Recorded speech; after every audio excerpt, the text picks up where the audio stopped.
আমরা কোন জায়গায় ভালো কাজ করতে পারি, যেভাবে আমি ন্যাশনাল টিম আবার রিপ্রেজেন্ট করতে পারি ইন ডিফারেন্ট সেক্টর।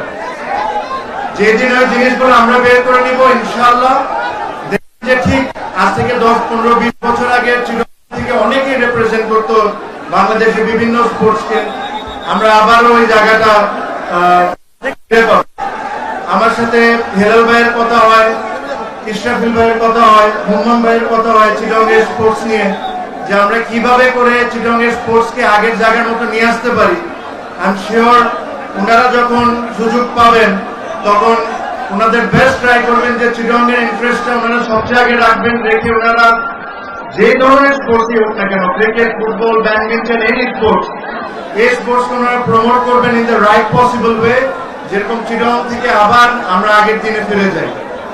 আমি এর চেয়ে বেশি এত ভালোবাসা দেখে আমি ভেরি ভেরি হ্যাপি। আর ইনশাল্লাহ আপনাদের সাথে আবার